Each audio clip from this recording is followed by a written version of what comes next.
ॐ वसुदेवसुतं देवं कंसचाणूरमर्दनं देवकी परमानन्दं कृष्णं वन्दे जगद्गुरुम्. So today we'll begin the discussion on Vishwarupa Darshana Yoga, that is the 11th chapter. We completed the 10th chapter, which was named as Vibhuti Yoga. So we saw all the glories that we see in Prakriti, all the glories that are described by the Lord Himself for the benefit of Arjuna and through Arjuna to all of us. That was an explanation of how the glory of the Lord is reflected in His creation, partially, not fully, because He concludes the last verse and the last few verses. Sri Krishna is explaining to Arjuna that the glory that he has just described is just a partial reflection of the real glory that he possesses. The Ishvara, of course, Ishvara has two aspects. The transcendental aspect, which is known as Brahman, and we have the aspect which is responsible for creation, preservation and destruction. So they follow in cycles. And we discussed how the universe always moves in cycles. You see, there will be creation in one part of the universe. That is why nowadays they don't use the word universe, they use multiverses.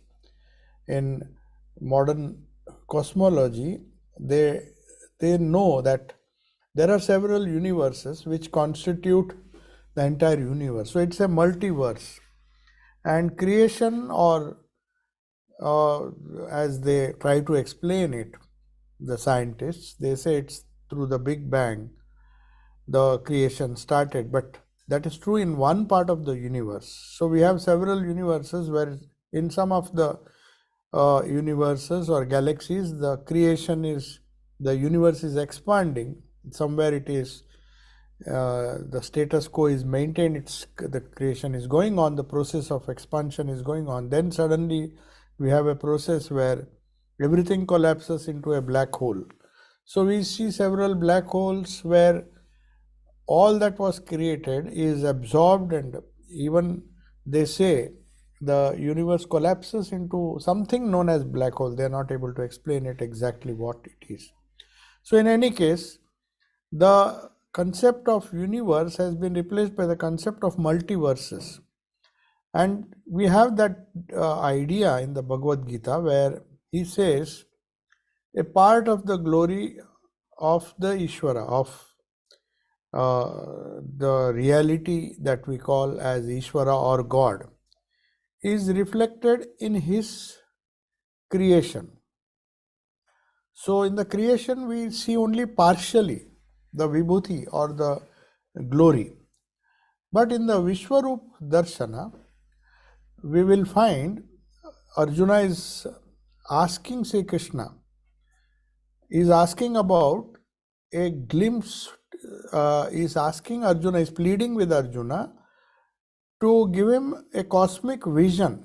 He says, you have explained me, the theoretical part of it is, I agree with whatever you say, but can I have an experience of what you have just described in Vibhuti Yoga? So the first four verses we'll see is Arjuna's supplication to his pleading with Krishna. Said, I know it is very difficult to see your cosmic form, but if through your grace, maybe you can give me the divine eye, which is known as Divya Chakshu.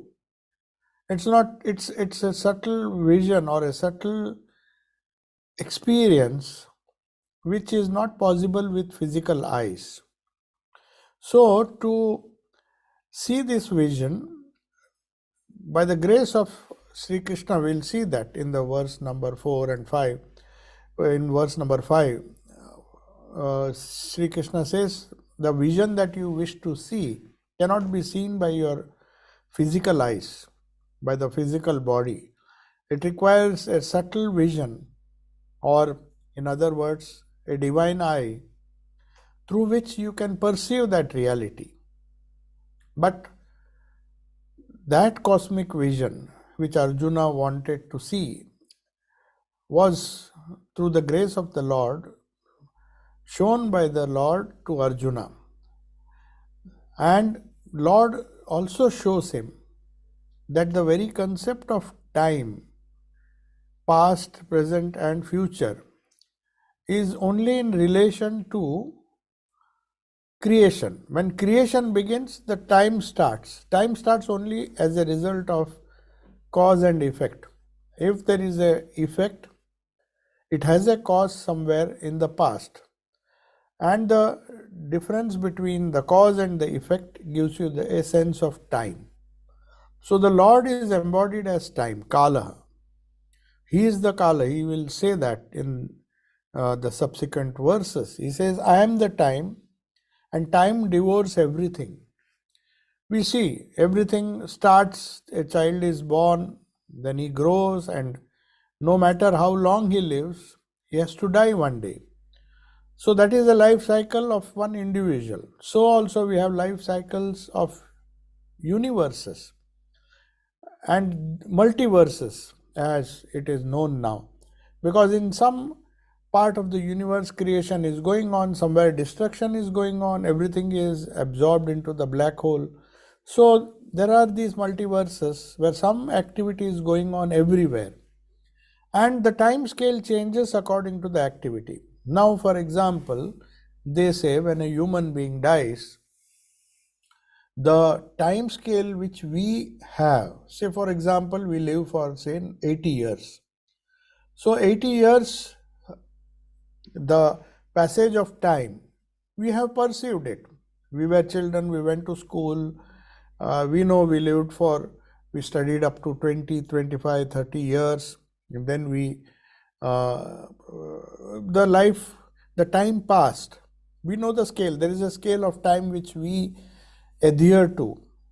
It is the days divided into hours and minutes and all and so on. Though the scale may change, or the scale of, the time scale of which defines a year may change from culture to culture. In India, there are 30 days every month. It's not 365 days. So it's 360 days. We call every month.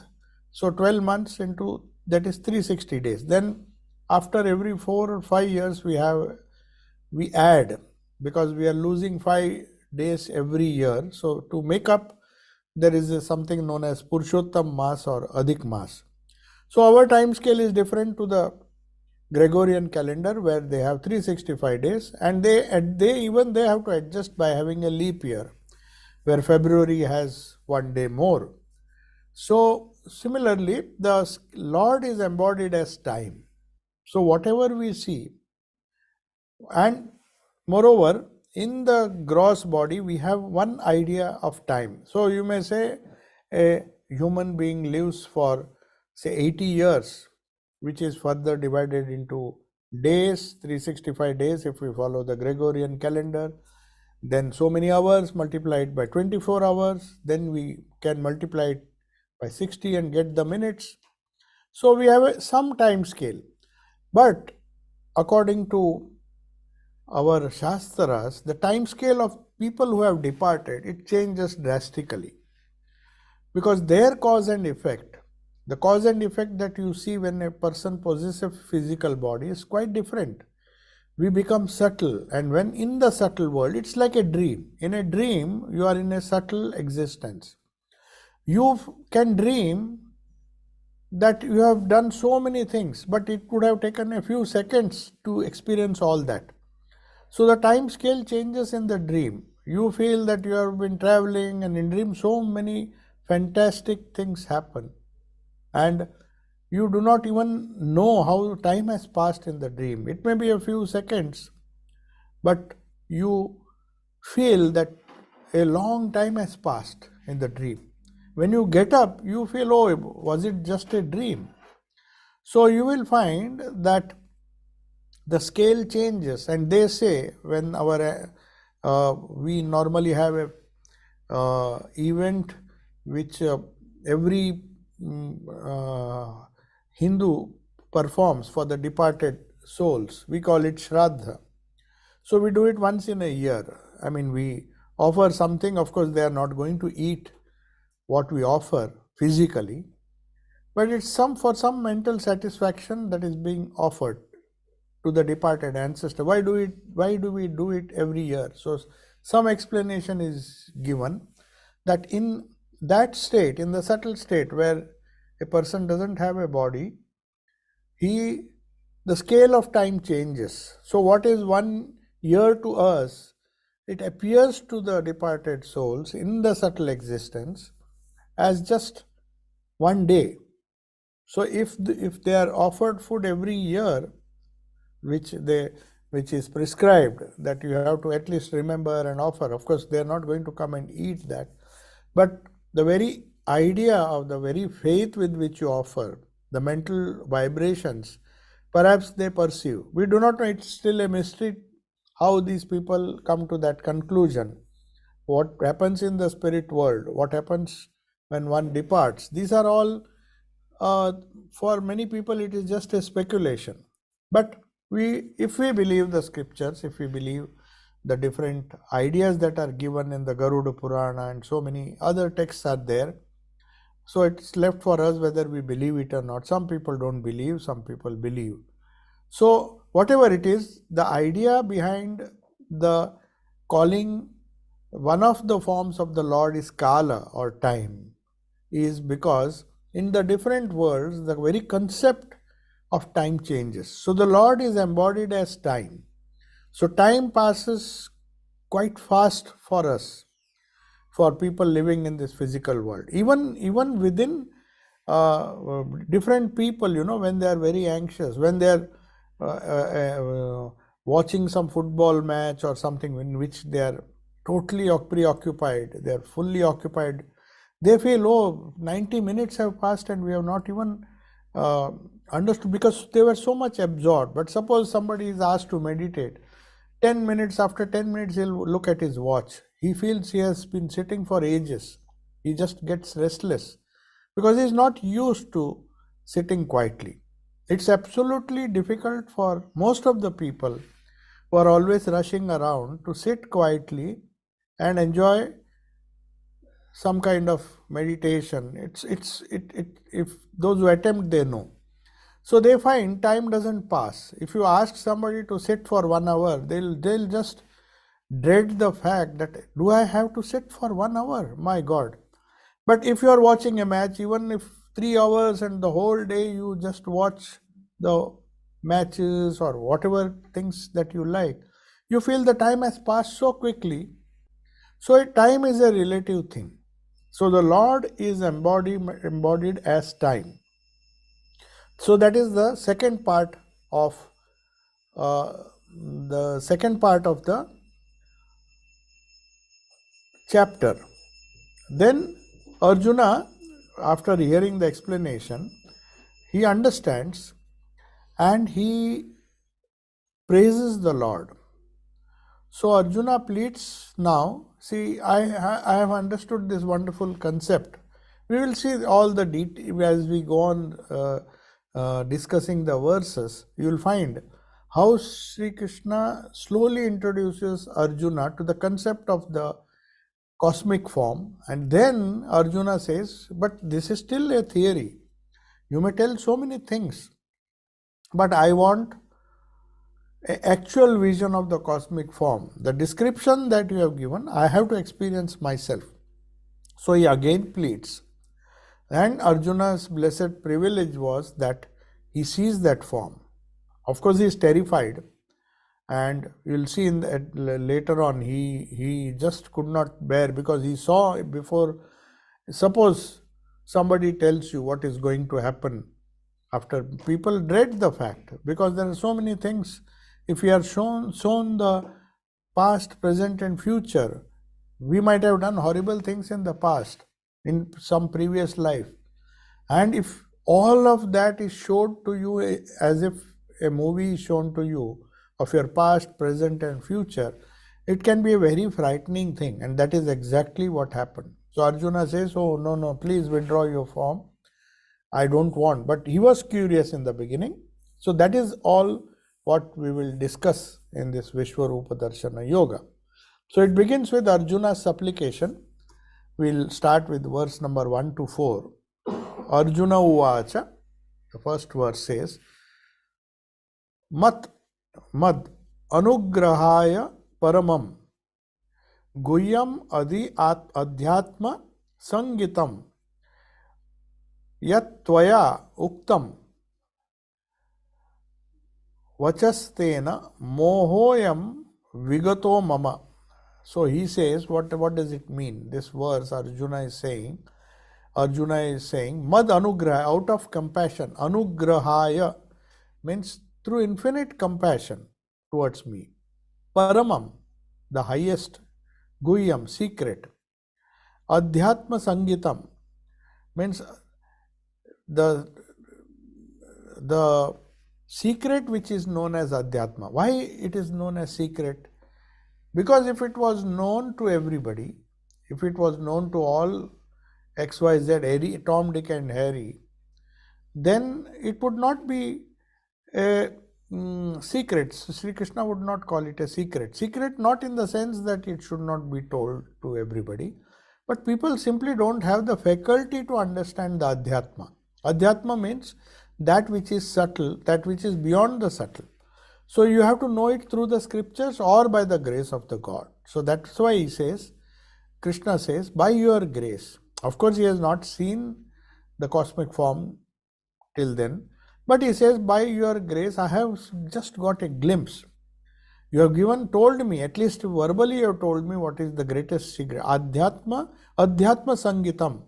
Adhyatma, that which is called as Adhyatma, through second chapter, third chapter. You saw he is very carefully teaching Arjuna what is meant by gross, Sthula Sharira, Sukshma Sharira, Karana Sharira, what is the cause of the universe, what is cause and effect, what is time. So many wonderful things he has described in the previous 10 chapters. So he says, by your grace I have understood that.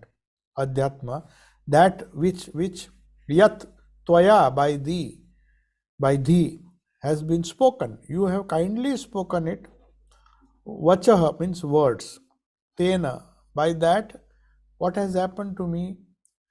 The delusion, my delusion, moha, has gone. Ayam vigataha mama, means my delusion has gone. At least that much, at least my ideas are clear. So there are two things which happen when you approach spiritual knowledge. First, Swami Vivekananda used to say, intellectual understanding, why is it important? He says it can do only one function, that is clean the streets. If you want to walk on a path and if it's full of garbage, you can't walk. There's a lot of difficulty. So intellect, Swamiji says, does the function of cleaning the streets. So your mental cobwebs, your ideas are clear. You know what to do in life, what not to do in life, what is the purpose of life, and whether you reach the goal or not, whether you walk or not, at least the road is clear. So that is the first thing which has happened, and Arjuna admits that by your grace, my delusion has gone. I mean intellectual delusion, not the delusion or avidya which gives you the direct vision of the Lord, or the direct vision of Brahman, or direct vision which people get when they realize. That is totally different. That is not what is meant here. This delusion which he is speaking is the intellectual delusion, and that has gone away. So he says the intellectual delusion has gone, and I am grateful to you. By this profound discourse concerning the self, which you have been teaching me, which you have delivered out of compassion for me, my delusion has been dispelled. So my intellectual understanding has become clearer by all the 10 verses which he spoke out of infinite grace, out of infinite compassion. So Lord makes it very clear to Arjuna that this is just an small fraction of his entirety, that he has become the manifested universe, and that his unmanifest reality, that is the higher reality, is immeasurable. So that there is a word which is used. It is a name. We use the word Amita. Amit means that which cannot be measured. So his reality is immeasurable, and that unmanifest reality I have not disclosed. I mean, it is very difficult because that is the end of spiritual life. But at least I have given you the glimpse of the manifested universe, not the unmanifest reality. Based on this truth, Arjuna has totally revised his conception. At least he has intellectually accepted that what we see, what passes off as reality, what passes off is just nothing but temporary. Everything that we acquire, everything that we strive to gain is something which is passing. It is created, it stays for some time, it is destroyed. So Arjuna knows that I have not yet comprehended the unmanifest, but at least I am on that path, because unlike other people, by the infinite grace of the Lord, who was his guru and friend, everything, I mean, he was so compassionate on him. He says, my conceptions at least are clear about himself. What are the conceptions? Only 3 conceptions, Thakur said. He said, every person has to know one thing. Who is he? What is Ishvara, or what is the Lord? Or in other words, he says, who am I? Pointing to his body. Of course, he could not use it in an egoistic sense. So he always said, every devotee, he told every devotee, the only thing that matters in life is to know who you are. After knowing who you are, who I am, that is, who Sri Ram Krishna is, I mean, who Ishvara is, and what is the connection between the two of us. That's the whole goal of spiritual life. That is exactly what Sri Krishna is telling Arjuna. So, yes, Arjuna himself admits that my conception about myself, about the world around me, that is Ishvara, the all-pervading part of which the glory of the Ishvara is seen in the world. That is why we have to take the world also. It is partial, but still he gave the ideas of Vibhuti Yoga just because he said, by first focusing on the Vibhutis, by the greatness, you can be inspired to go beyond that and understand what true reality is.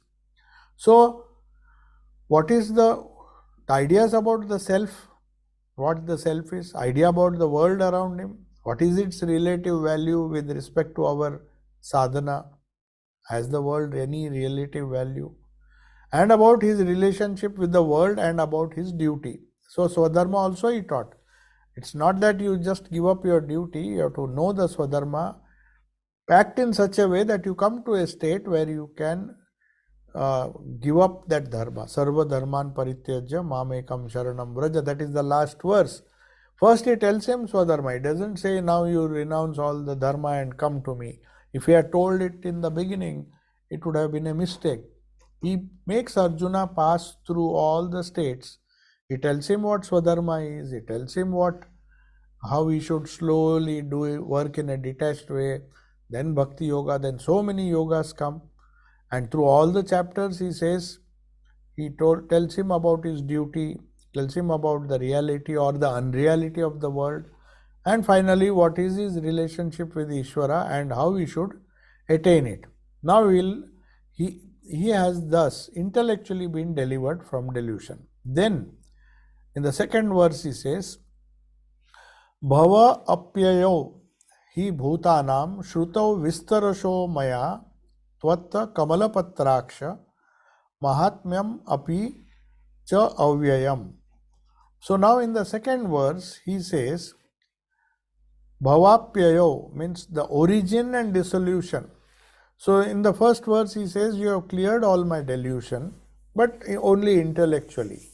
It is one thing to clear my intellectual delusion. I am convinced. I have a conviction which has been developed in me after listening to your 10 chapters. But now that conviction is intellectual. I want an experience of what spirituality is all about. So you have told me about the origin and dissolution. That is what bhavapya means. Of beings. Bhutanam. Bhutanam means that which exists, whether it is inanimate, animate object or anything. Shrutau has been heard by me. Vistarasha, in great detail you have explained through these 10 chapters in great detail. Maya, by me I have heard. Tvatta, from thee. Kamalapatraksha, O lotus-eyed. I mean, that is the different names for Krishna which Arjuna, he is also given different names. Every time he doesn't call him by the name Arjuna. Sometimes he says Gudakesha, means one who has conquered his sleep. There are different adjectives, different names of both Arjuna and Krishna. Sometimes he'll say Partha, so many names are there. So here Kamala Patraksha, that is one name. Kamala Patraksha means one whose eye, Aksha means eye, whose eyes are like lotus. Mahatmyam, greatness.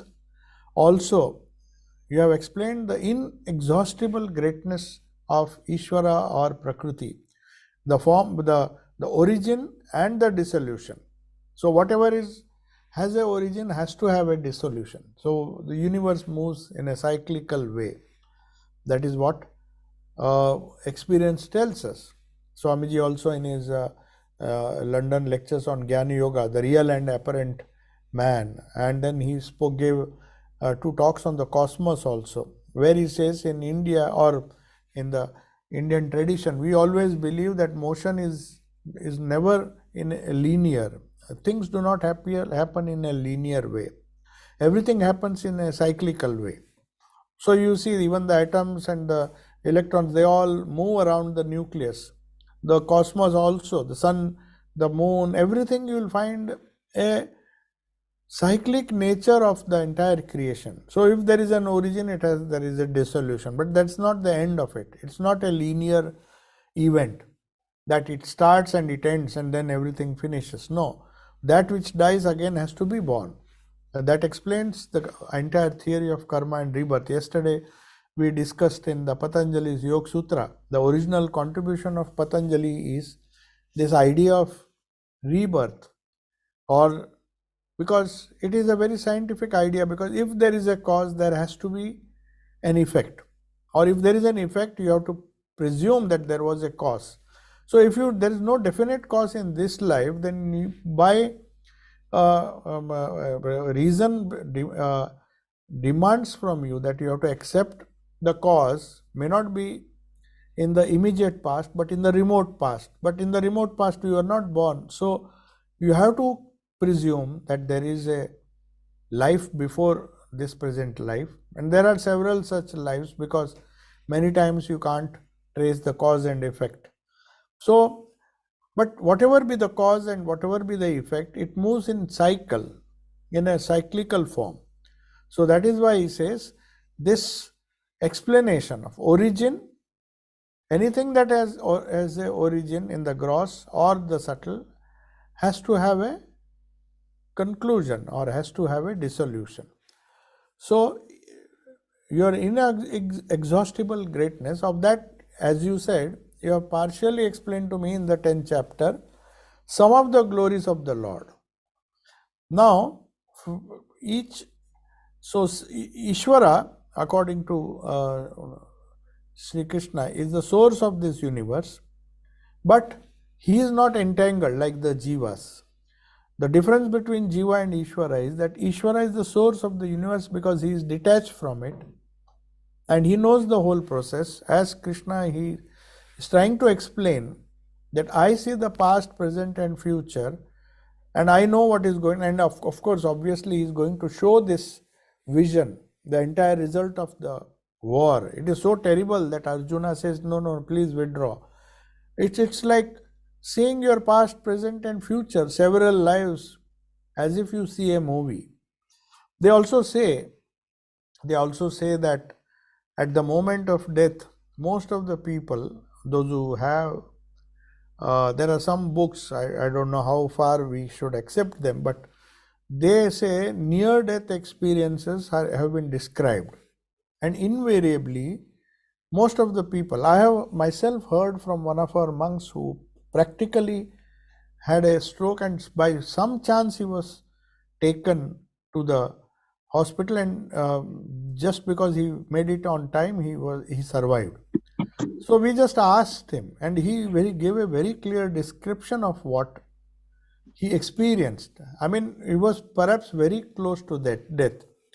I do not know how far these experiences are common to others, but they say you see time moves so fast. He says, I felt as if I'm reliving my entire, at least this life. I saw many incidents. He says, everything happened and the time scale changed perhaps. Otherwise, how can you in a fraction of a second? He just collapsed, and there was a blackout. He didn't know anything. It's just because the neighboring room, the monk took him to the hospital, and somehow he was revived. And but he said, I felt at that time that I'm seeing the whole life as if I'm reliving it. It's like a very, when they show the movies sometimes, when you just do fast forward, the whole movie passes. But for the person who is experiencing that, he sees his past and future, and his past and the remote past or the distant past. He doesn't even, he said, I am not able to explain what happened. But suddenly I thought the time had stopped and I'm seeing all these things. And he simply lost sense of time. The only thing that he recollects afterwards, that many incidents passed, it's not possible to relive Very that good. whole thing. So the time scale, as I said, completely changed. So, but Ishvara is not entangled or is not impacted by this. He doesn't. That's why Sri Krishna is telling Arjuna, I see the past, present, and future. That is, I am not disturbed. I know what is going to happen. In fact, when he was hit by the in a place near Somnath, where they say he gave up his body, it's known as Dehotsarga. So when Sri Krishna was lying there, he was preparing because he knew that is how his end is going to come, the physical body. So there was a hunter who thought it was a, a deer, and he just shot, not knowing that Sri Krishna was lying with his feet above. So the feet which were visible through the bushes, it appeared like a deer, and he was shot, and then he died. I mean, after that he succumbed to that. But he knew that all the things, he was preparing for that. That was the way he would exit from the world. So he knew. So Ishvara is not bound by Kala. He says, I myself am Kala. So that is a very important thing to be remembered here. The working of its universe, the whole universe, which he explained in the previous chapter, it gets the whole design and the process is controlled by the Lord, because he is time himself. He suffers absolutely no changes on this account. That is all his glory. So that will be explained in the verse number 3. But Arjuna is not very clear, because in spite of all these great ideas that he got in the first 10 chapters, he is not convinced. He may be intellectually convinced. He says, no, I want a real experience, a real-time experience. Otherwise, how will I believe that this is your cosmic form, that how the process of creation, destruction. So then, of course, the Lord knows that it is so difficult for anybody to see this whole process. We want a pleasant God, as Swamiji says. In the West, you people say God, but Hindus believe in a God, a terrible God as well. If you accept this world as is God is all pervading and he pervades everything that happens in the universe, then God comes in the form of death also. That is why we have gods that create Brahma, then we have Vishnu who maintains the universe, and then we have Shiva, the concept of Shiva, which destroys the gross. So it all goes in a cycle. So Sri Krishna is telling, Arjuna is telling Sri Krishna, till now whatever you told me, intellectually I have understood. In the third verse he says, Evam etat yaya atvam atmanam parameshwara drashtum ichhami te rupam aishwaram purushottamah.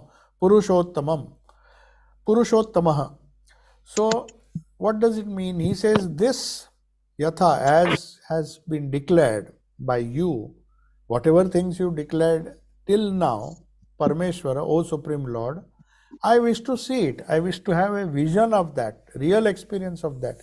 It's not enough if you just give me the theoretical framework of what life is all about. But I desire, ichhami, te rupam, that form.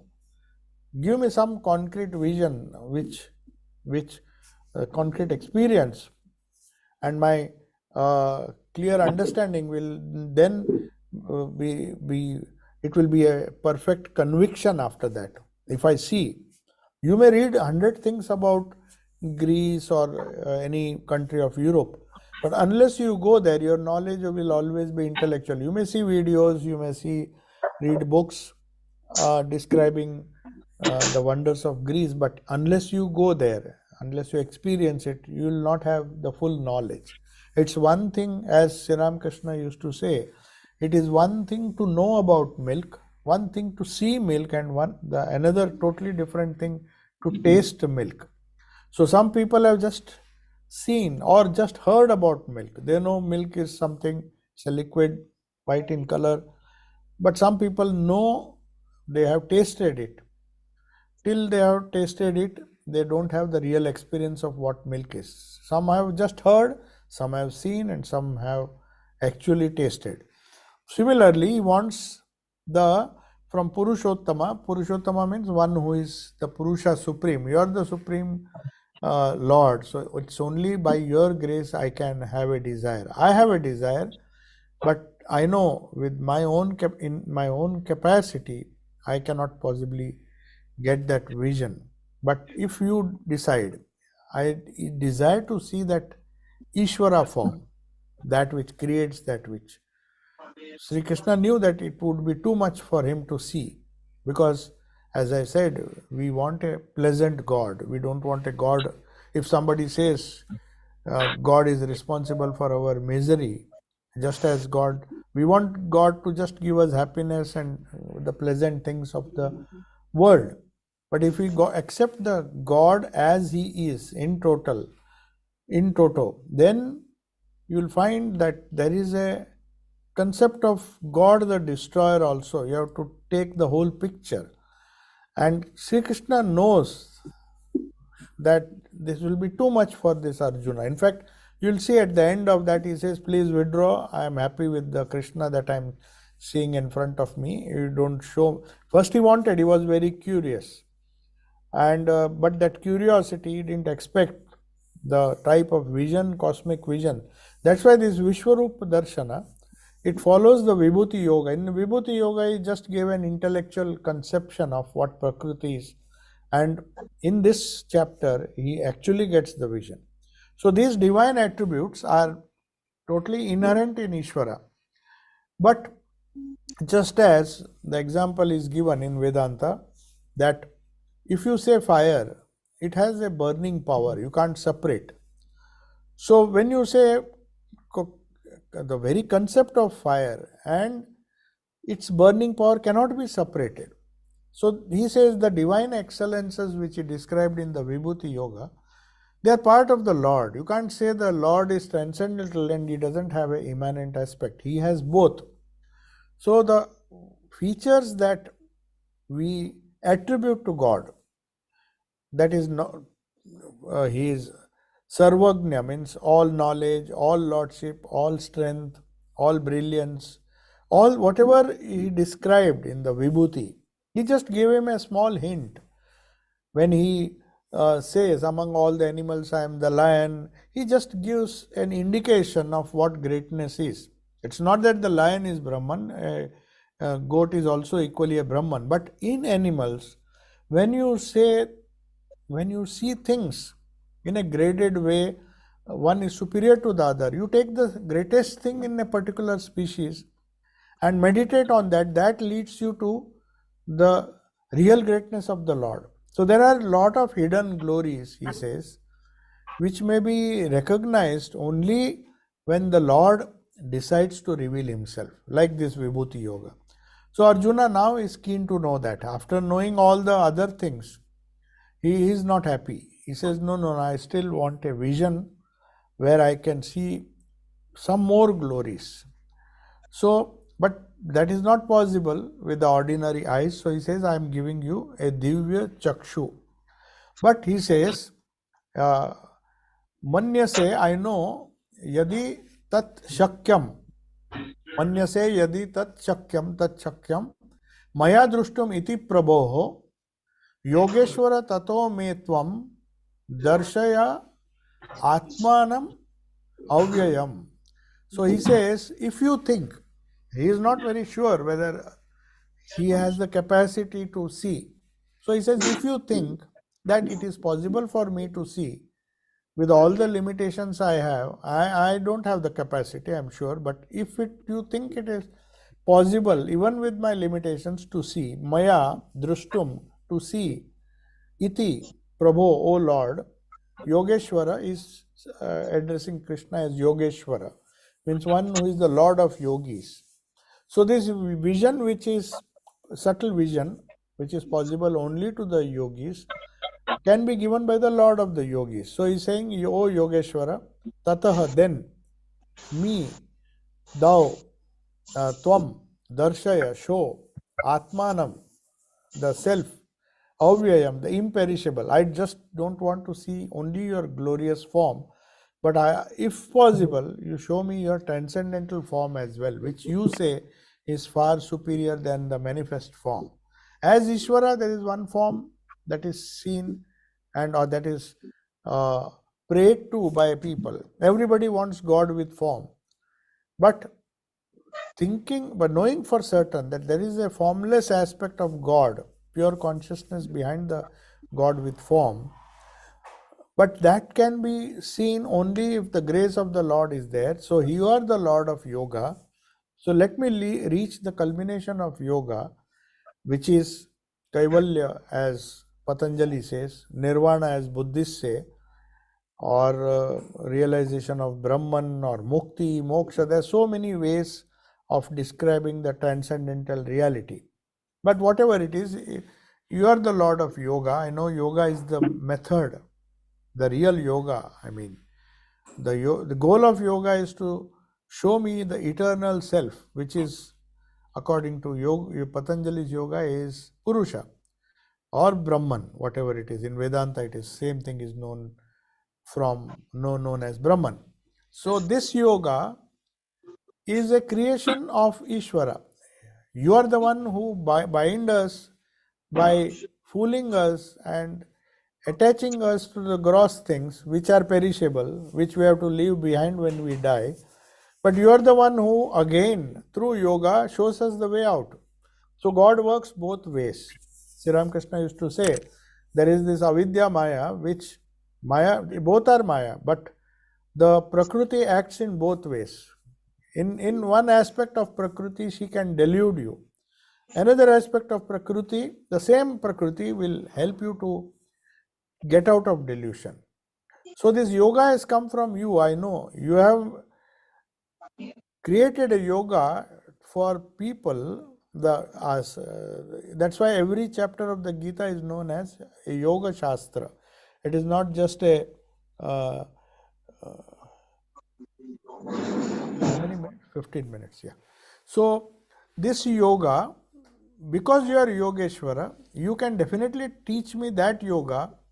And if you think I am worthy aspirant, so you have many things you can do. You have just shown in the 10th chapter, you have shown that creating, protecting, withdrawing, destroying, wheeling something, and revealing something. Everything is possible. These are the 5 divine activities ascribed to the Lord. He can create, Ishvara can create, he can protect, he can withdraw whenever he wants, then he can cover something, wheeling power. There are 2 powers. One is the wheeling power and another is the revealing power. So Shakti works both ways. Sometimes she dilutes, she creates darkness so that you don't see things. You see a rope and you think it is a snake because it is wheeling the idea of rope, and you see a snake and your heart starts to beat, palpitate, and you think there is a snake because the rope is not seen properly.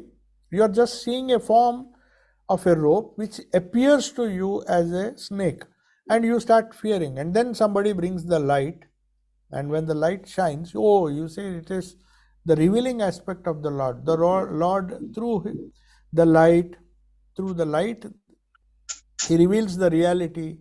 This is just an example, but it happens to all of us, the entire world. So he creates, protects, and withdraws. That is, these are the 3 functions: Srishti, Sthiti, and Pralay. Then we have the wheeling aspect, the concealing aspect, and the revealing aspect. Both are done by the Lord himself. So he can delude us by making our minds think that there is a snake, but again he gives the light and shows us that it is not the snake that we are seeing. You don't have to be afraid, it's just a rope. So, and Arjuna says this is being continuously done by Ishvara, that is the creator. The glory of among all these 5, again, see, creating is one function, but that is not the main function. Protecting the universe, protecting the people is another function. And withdrawing. So somebody is born and he lives. So the Lord does that, and then finally when the time comes, as we discussed in Patanjali's yoga, when your jati, ayu, and bhoga, which are described, which are functions of the samskaras that we have from our past samskaras, past samskaras determine what is the jati, species into which we are born. It also determines when you are born how long you will live, and also your past samskaras determine what are the experiences that you are going to undergo. Everything is fixed. So creating, protecting, and withdrawing. Withdrawing means death. That is, all those functions are done. There is the function of wheeling also, to the wheel or to conceal.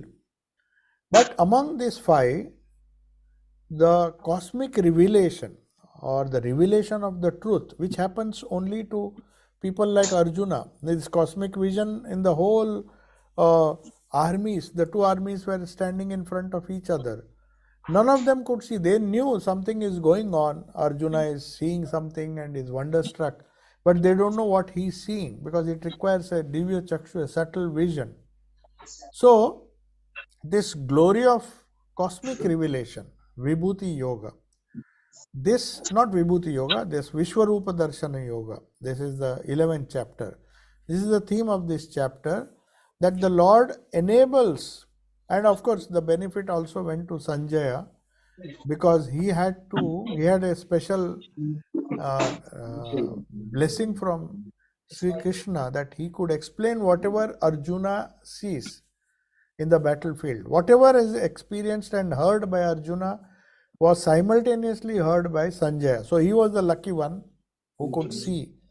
And Dhritarashtra, though he was blind, at least he could hear the explanation of what Arjuna saw, because everything that was going on the battlefield was reported. He was just a reporter, but at the same time, because he could see, experience along with Arjuna, he was a lucky person. But that experience was shared by him with Dhritarashtra. Dhritarashtra himself does not see.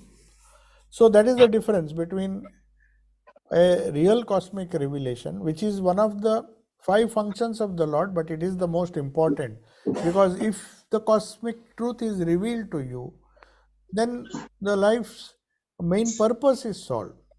Life's main purpose is not creating, neither it is protecting. No matter how much we try to protect our wealth, our health, and everything, one day the Lord will withdraw. So these are all incidental things which we do in life. Creation, we think, oh, somebody asked Sri Ramakrishna. He said, what will happen if people don't create? He said, why are you worried about that? There will be always people who will create. But at the same time, it is not in our hands. We can protect to a certain extent, but when time comes, when the Ayu is over, it is withdrawn. So these functions are going on. Animals also, the plants, everything that is born, creating, protecting, and withdrawing is not an important function according to Krishna. Ishvara has better things to do. He has 5 divine activities which he does. The first 3 are very common, which is even animals are created, they are protected, and then one day they die. So if a human being wants to be called as a human being, he has to have he has to take the 5th quality of the Lord. Even wheeling is common, because ignorance is so common. You don't have to seek ignorance. We are already ignorant. But revealing factor, the cosmic revelation, is meant only for a few who are lucky, who are devoted to the Lord. That is what he says. And he is supplicating the Lord to have a glimpse of that. So the granting of this spiritual vision, either by the Guru or by the Lord himself in the form of the Guru, is an act of grace, and that comes only from Yogeshwara.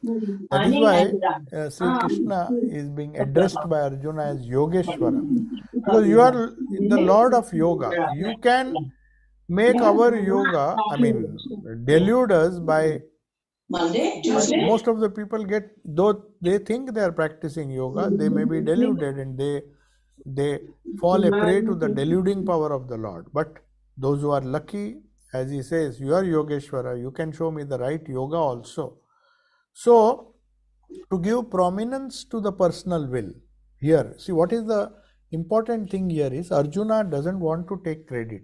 He is not a disciple who is full of ego that I can understand all these things with my own power, I will do sadhana. No, that is not the way of a bhakta. He subordinates his will to the will of the Lord. He says, you are Yogeshwara. I am trying to do my yoga as I understand it best.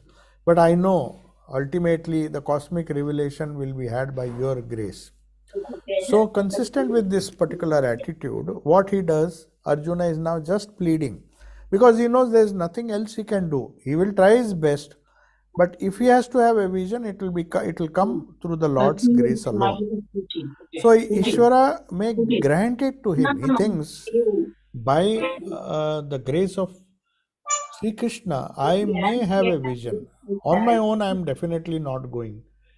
If the Lord thought that he is worthy of it. So now from the 5th verse onwards, I will just read the 5th verse. We don't have much time. The response of the Lord. First 4 verses, he is just requesting the Lord in different ways.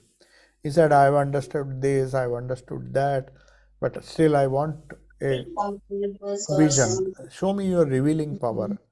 You have told me the power of creation, the power of preservation, power of destruction also, and also you have told me how as Kala, as time, you devour everything, because time devours everything. Though we don't think, time silently works.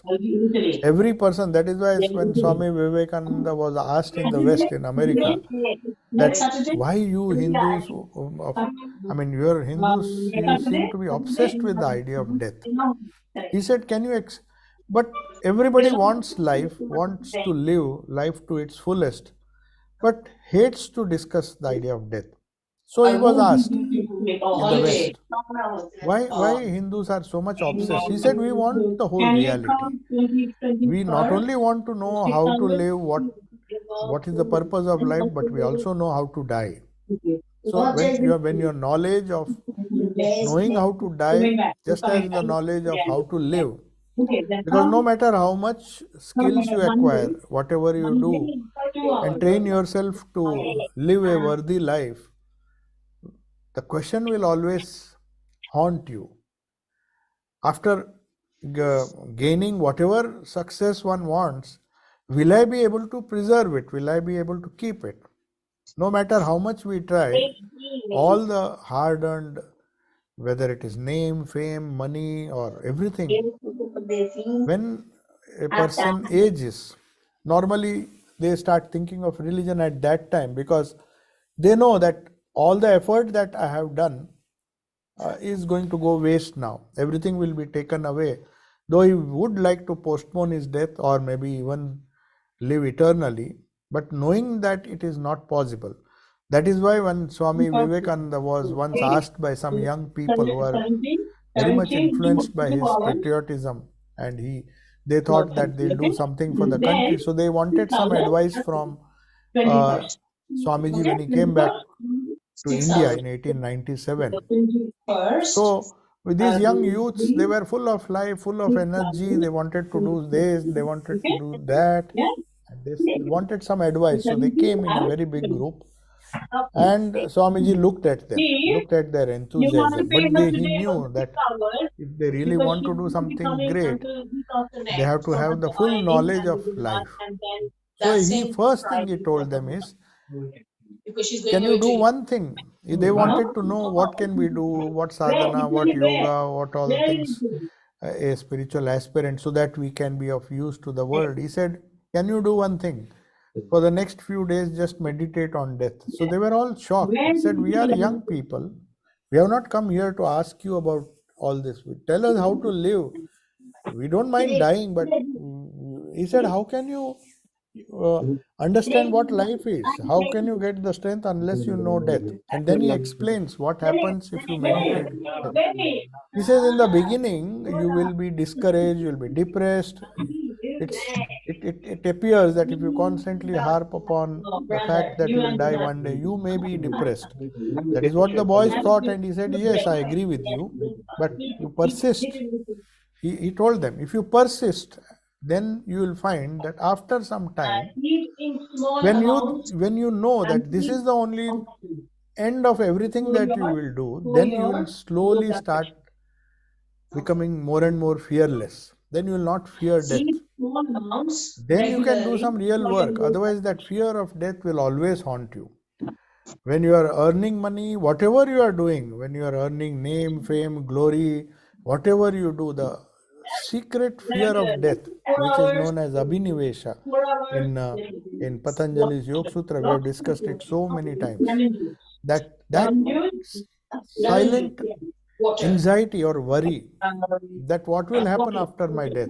So that persists. No matter how much a sadhaka tries, the fear of death gives rise to all other fears.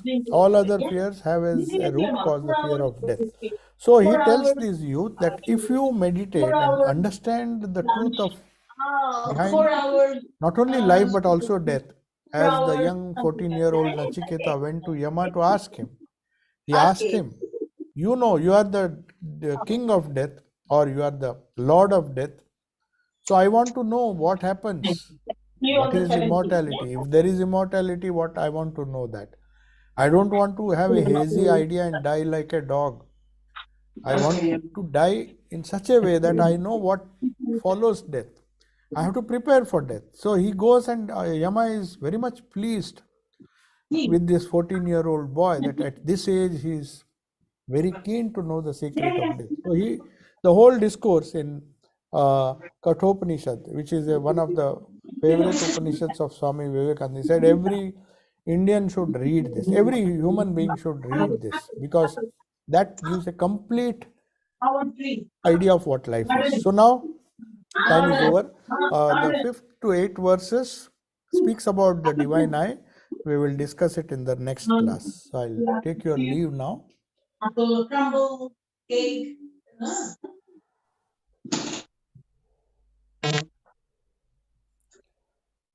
Yeah. Swami Vivekananda once wanted to meditate on the heart of a lion. So, is it correct to us to imagine that after we have transcended the gross animal and we meditate on the Shakti or feminine force with the gross male? No, no. It has no connection that way. There's no feminine gender problem involved here. It is true that Swamiji said that one should meditate on the heart of a lion. He said this, if you see the Vibhuti Yoga, where he says, among animals I am the lion. So the idea of meditating on the heart of a lion is that there are lesser animals which is not expressing the full glory of the Lord. So the idea that we see some animal which is very strong, which is supposed to be the king of all animals. If you have develop a habit of being always positive and seeing greatness in all the different species, even in the trees, he said, I am Ashwatha, a tree which does not, obviously, even if you cut it, it does not die, it continues to survive. So, among all the creations, his idea behind asking people to meditate on the heart of a lion has nothing to do whether one has a lion. It can be lioness as well. It's not just a lion he is asking, but that which is strong, that which is powerful, that which we consider to be strong, the whole humanity. Every culture you will find a lion is a, though there are bigger animals, but still we say the lion is the king of the forest. With that intention, Swamiji said that the very idea of something great, that is why Sri Ramakrishna also, whenever he saw great people or greatness anywhere, he said that is a first step. You recognize that greatness, and that greatness will lead you to the real greatness, that is Ishvara or the Lord Himself. So the idea behind is through Vibhutis, He's showing us the way to appreciate or reach true greatness. Yeah. Okay. So I'll take your leave. Om Shanti Shanti Shanti Hari Om Tat Sat Sri Ramakrishna Arpanamastu.